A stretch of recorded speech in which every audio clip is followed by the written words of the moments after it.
On Lex Friedman podcast, Hikaru said that you played a private match and in Moscow, and it allowed you to read his play style, and it is why you beat him over and over again. Is it the reason? I think that is probably a massively simplified explanation. Before the match, the private match, I thought I was better than Hikaru, and my opinion didn't change from that match. But it was, I mean, it was certainly an interesting match. I think for the first 10 games or so, like, I was playing really, really well, much better than I played in the World Blitz before that. And after that, I got a bit tired.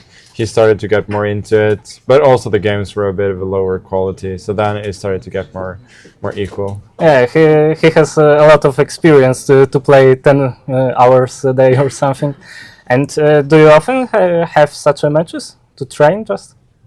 I mean, I still play Blitz for fun and a bit for training, but maybe not too often that long matches. And do you prepare somehow specifically if you have a specific tournament, like Fischer Random? Fischer Random is preparation is a bit different because you sort of have to unlearn some of the patterns that you've learned in normal chess. So it's a bit different, requires a different kind of preparation, and it's definitely more difficult for other tournaments. I honestly haven't prepared too much for the tournament here, and you might see it in the level of my play in the first couple of days. Okay, we will see. Somehow it works even better if you come with a clear head. And in 2024, everyone is expert on chess if he has stockfish. Is it a bit annoying that people don't understand that 0.00 position may be a dead draw, but it may also be a totally complicated game? I think sort of being able to see the score in chess has been hugely beneficial. It's made the viewer experience much better. It's made more people interested to take part in watching. It's made more people feel like they have an understanding of what's going on. So I think overall it's been hugely beneficial. Yes, it has removed some of the mysticism about chess players because we're not magicians anymore the way that we used to be, but I think overall it's been a huge positive. Okay, and 2 years ago you put a lot of pressure on Alireza, and somehow he's going down. Last two candidates were extremely tough for him. Do you think it is because of this pressure or something else? I really hope not. I think there was a lot of pressure on Alireza to do well, but I don't think that pressure came from me. But you know, it was disappointing to see his result now in Toronto, and I hope he will come back stronger. Recently you had a fun interview with David Howell, and you said that you don't want your children to become a professional chess player. Is chess really that hard at top level?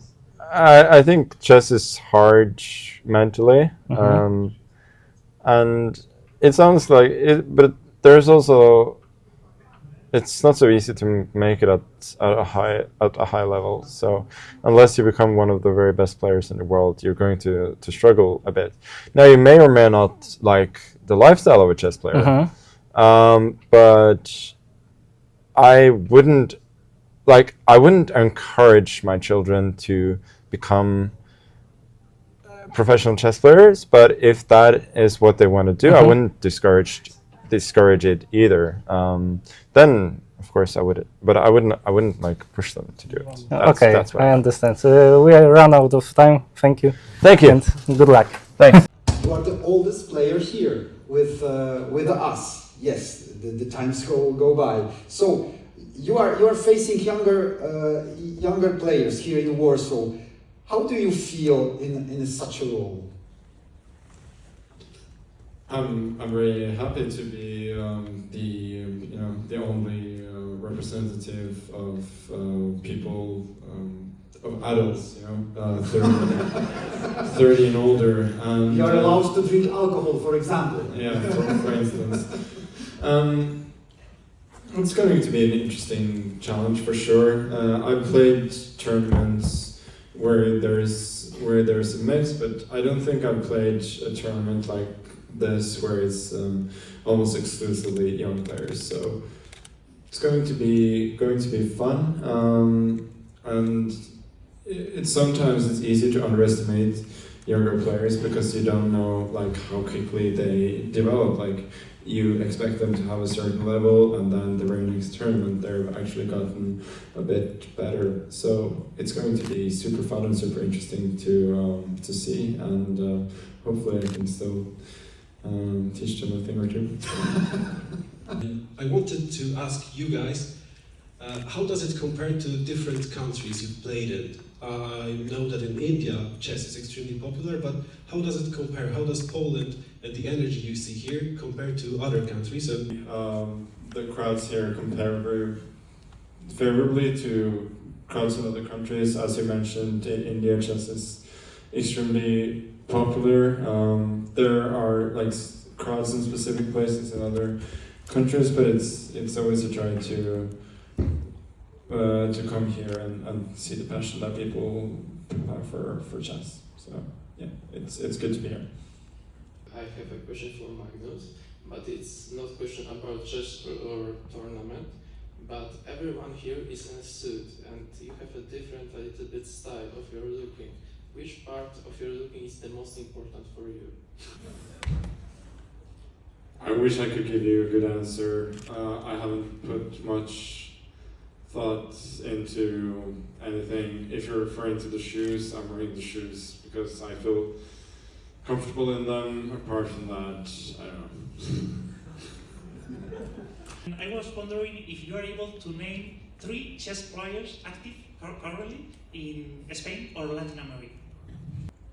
Yeah, I mean, there are many good chess players in Spain, like Iturrizaga, Chigaev.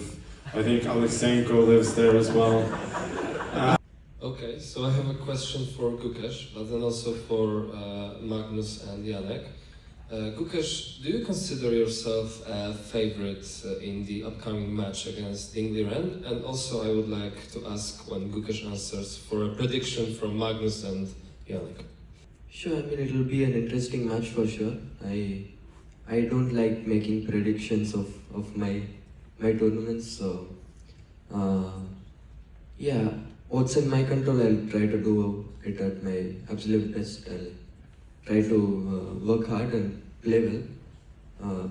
The result it's not in my control. Yeah, I think if you consider current form and level, Gukesh is definitely a favorite. But things can change in a few months for sure.